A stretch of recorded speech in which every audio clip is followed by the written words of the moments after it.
नमस्कार. आरोग्यशाहीमध्ये मी वैद्य भाग्यश्री आणि मी वैद्य नमिता आपलं स्वागत करतो. आरोग्यशाहीमधलं शेवटचं अक्षर आहे ह.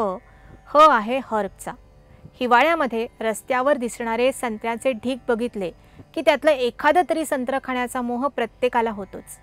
आजकाल संत्री वर्षभर जरी अवेलेबल असली तरी हिवाळ्यातली सीझनल संत्र्याची चव काही औरच असते. संत्र चवीला आंबट गोड असतं, पण फार आंबट असणारं संत्र आरोग्यासाठी तितकंसं चांगलं नाही. त्यामुळे संत्र गोड असण्याची खात्री करूनच खावं. संत्र हे शरीरातील रसधातूचं तत्काल म्हणजे अगदी लगेचच पोषण करणारं असतं. गोड संत्र हृदय म्हणजे हृदयाला आणि रक्तवाहिन्यांना पोषक असतं. त्यामुळे हिवाळ्यात चांगली संत्री मिळतात तेव्हा 1 किंवा 2 संत्र्यांचा रस काढून त्यात चमचाभर मध मिसळून घेणं चांगलं असतं. सकाळी ब्रेकफास्ट नंतर किंवा 11-11:30च्या सुमाराला हा रस घेता येतो. आंबट गोड चवीमुळे संत्र चव वाढवणारं असतं. अन्न खाण्याची इच्छा नसेल तेव्हा संत्र्याच्या ताज्या रसात थोडंसं सैंधव, ब्लॅक पेपर आणि ओव्याचं चूर्ण मिसळून घोट घोट घेण्याने बरं वाटतं. गर्भवती स्त्रीला पहिल्या 3 महिन्यात मळमळतं, उलट्या होतात, अशा वेळेला संत्र्याच्या फोडींवर लवंगाचं चूर्ण भुरभुरून खाण्याने बरं वाटतं. ज्या स्त्रियांना जास्त प्रमाणात ब्लिडिंग होतं, रसरक्त धातूच्या क्षीणतेमुळे चिडचिड होते, अशक्तता जाणवते, छातीमध्ये धडधड होते, त्यांना सुद्धा 2 संत्र्यांचा रस त्यात खडीसाखर आणि सैंधव मिसळून घेण्याचा उपयोग होतो.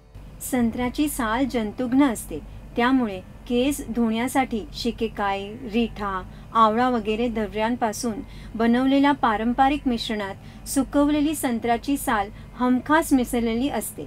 जर जखम पटकन हील होत नसेल, जखमेत पस फॉर्मेशन झालं असेल, फाऊल स्मेल जाणवत असेल तर संत्र्याची साल बारीक करून तयार केलेली पेस्ट जखमेवर बांधून ठेवण्याने जखम शुद्ध होते आणि लवकर भरून यायला मदत मिळते.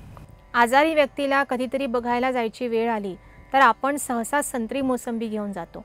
अँटीबायोटिक्स, केमोथेरपी, रेडिएशन यामुळे शरीरात साठून राहणारी विषद्रव्य शरीराबाहेर निघून जावीत यासाठी खरोखरच संत्र्या मोसंबीचा रस उपयोगी असतो. फक्त यासाठी ती गोड हवीत. साखर टाकून गोड केलेला रस पिण्याचा काहीच उपयोग नाही, हे सुद्धा आपल्या लक्षात राहायला हवं.